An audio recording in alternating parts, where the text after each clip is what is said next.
आज का मेरा टॉपिक बहुत इम्पोर्टेंट है और ये इसलिए इम्पोर्टेंट है क्योंकि हर पेरेंट्स चाहते हैं कि हमारे बच्चों में ये एबिलिटी आ जाए, हमारे बच्चे खुद से डिसीजन ले सकें, हमारे बच्चे रिस्पॉन्सिबल हो जाएं, उन्हें पता चल जाए कि ये सही है, ये गलत है, ऐसे करना है और ऐसी ये चीज़ नहीं करनी है।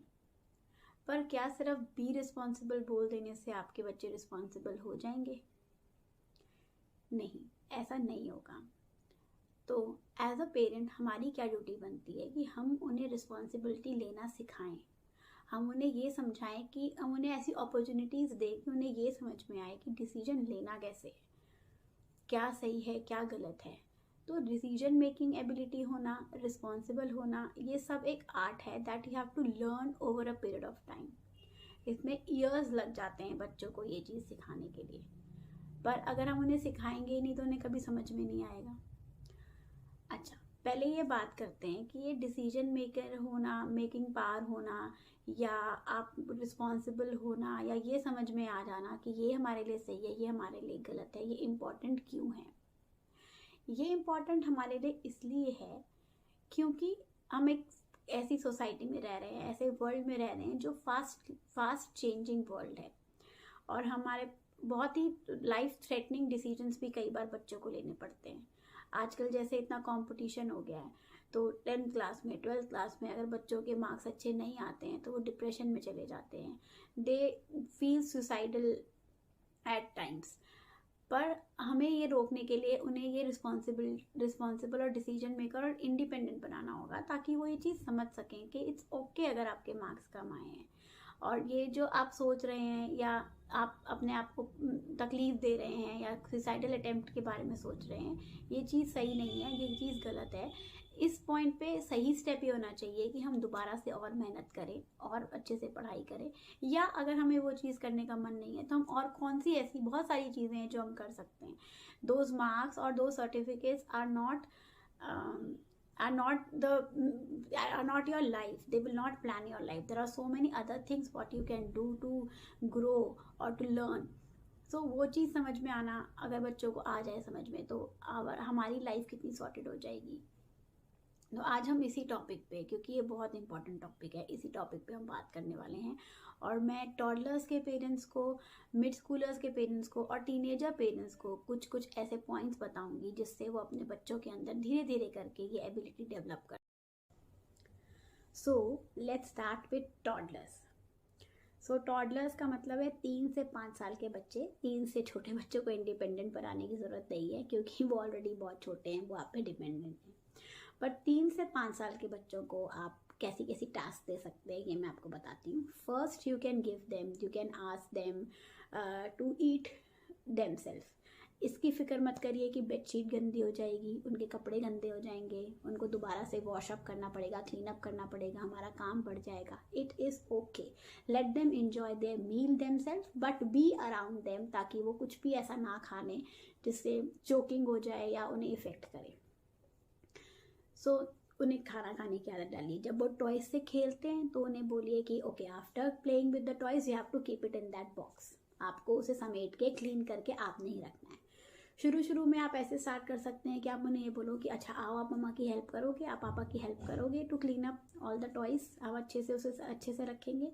धीरे धीरे करके जब वो आपकी हेल्प करेंगे तो उनको आदत पड़ेगी कि ओके, खेलने के बाद हमें इसे क्लीन करके बॉक्स में डालना होता है एक जगह, ताकि हमारा बेड या जो भी प्ले एरिया है वो क्लीन हो जाए।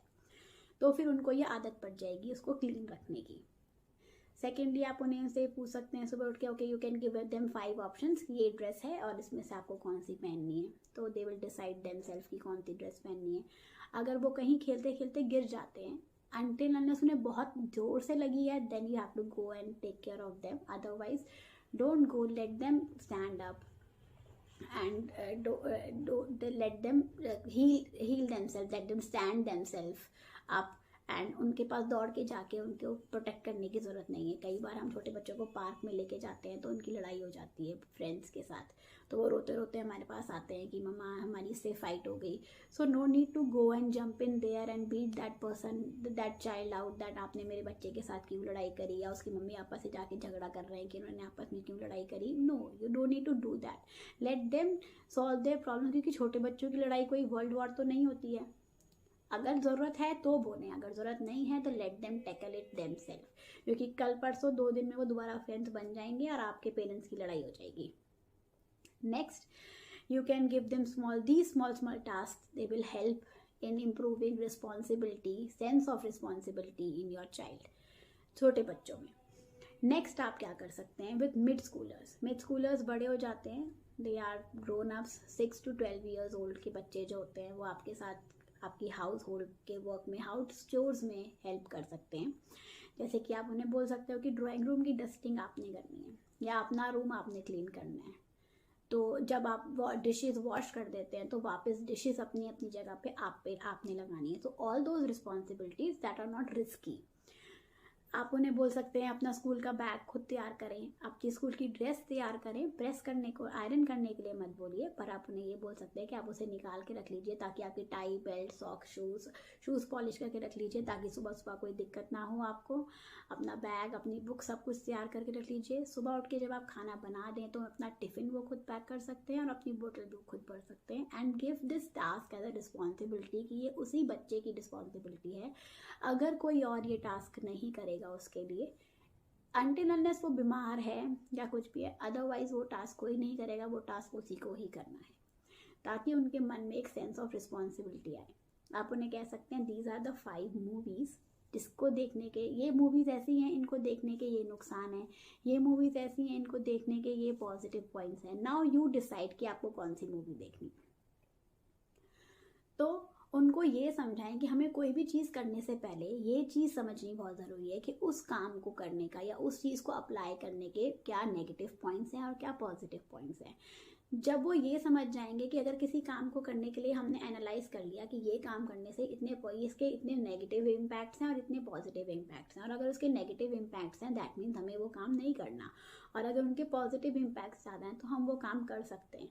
तो उन्हें ये चीज़ समझाने की कोशिश करिए कि अगर वो ये चीज़ समझ जाएंगे then you are all sorted. They are dependent, they will take their decisions themselves, and most of the times they are going to take correct decision, not the wrong decisions.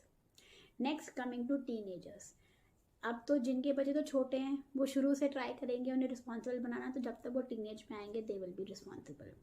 पर कुछ ऐसे पेरेंट्स भी होंगे जिनके बच्चे अभी teenager बन चुके हैं, अब वापस जाने का तो कोई मतलब नहीं बनता कि हम उन्हें वापस छोटा बनाते और उन्हें रिस्पॉन्सिबिलिटी सिखाने लगें. पर अब उनके साथ आप कैसा कर सकते हो, उनको टास्क दे सकते हैं. आज them let us make grocery list, और इतना बजट है, हमें इतने बजट में इतना सब कुछ करना है इस मंथ में, तो हम कैसे करेंगे. तो involve them in all these things. House hold chores अगर वो करते हैं well and good, very good. नहीं भी करते हैं तो उन्हें ट्राई करिए कि उनको इन्वॉल्व करना उस चीज़ में. सेकेंडली, कोई भी टॉपिक पे आपको बात करना है, जैसे टीनेजर्स आजकल they are involve in relationships, they are somehow involve in hard drinks, they love to go out and do party and everything, and they will do all these things. But what is our duty as a parent? We have to sit with them, we have to politely and with calmness ask them कि आपकी क्या thought है इस चीज़ के बारे में, hard drinks लेने के बारे में before a certain age, to be in a relationship before a certain age, या every time going for a party and not studying, and every time watching phone and not studying. आपके क्या thought process है अगर आप ये काम तो अगर तो वो ये कहते हैं कि नो मम्मा, नो पापा, I know these are not good for me, I am not involved in all these things and it's okay, so then it's fine. But अगर आपको कहीं उनकी बातों से, उनकी थॉट से लगता है कि ये सब चीज़ें उनको लगता है कि ये चीज़ें सही हैं, तो हम धीरे धीरे पोलाइटली विद अ डिस्कशन उन्हें ये समझा सकते हैं कि ये चीज़ों के ये नेगेटिव इम्पैक्ट्स होते हैं. अगर आप हर समय फ़ोन देखते रहेंगे, फ़ोन के साथ रहेंगे, फ़ोन पे चैट करते रहेंगे और अपनी पढ़ाई पे ध्यान नहीं देंगे, तो और 1 ईयर बाद आपके जो फ्यूचर है वो इस चीज़ से ख़राब हो सकता है. So tell them the negative points. अगर आप हार्ड ड्रिंक्स लेंगे हर समय पार्टीज़ में, ऐसी पार्टीज करना is not a wrong thing, but doing it every day every week is not good. You have to make a fix time कि okay month में एक बार आप पार्टी करने जा सकते हो, but you should tell your parents that कि हम यहाँ पार्टी करने जा रहे हैं, और अगर वो जगह अच्छी नहीं है तो parent has full right to say no बेटा यहाँ नहीं जाना. You can go some other place but not this place because this place is not good, this is not safe for you. So that's fine. But उनको जाने से मत रोकिए, जाने से रोकेंगे तो that is not a good thing. But हाँ, उन्हें ये चीज़ क्लियर करिए कि यही जगह अच्छी नहीं है इसलिए हम मना कर रहे हैं। If you are saying no to them, give them the reason, that is the right age to give reason to them that okay इस वजह से हम आपको वहाँ जाने से मना कर रहे हैं। और धीरे धीरे अगर ये बात बच्चे को समझ में आ गई, सेम वही चीज़ कि अगर कोई चीज़ करनी है तो उसका नेगेटिव और पॉजिटिव को हमें पहले बैल करना, देखना है कि किसके नेगेटिव ज़्यादा हैं और किसके पॉजिटिव ज़्यादा हैं। जो पॉजिटिव ज़्यादा हैं वो काम करना है, जिसके नेगेटिव्स हैं वो काम नहीं करना है। अगर वो चीज़ करके there is risk to our mental और फिजिकल हेल्थ, तो हमें वो काम नहीं करना है। अगर ये चीज़ हमारे बच्चों को समझ में आ गई तो वो अपने आप रिस्पॉन्सिबल बन जाएंगे। कुछ ऐसे छोटे छोटे स्टेप्स जो मैंने आपको समझाए हैं वो लेके अगर आपके बच्चे रिस्पॉन्सिबल बनते हैं, so see how happy and how satisfied parents you will become. So try to implement all these steps, and if still you have any query you can comment below so that we can book a call and we can discuss your problem. And second is you can subscribe to my channel and press the bell icon. Thank you.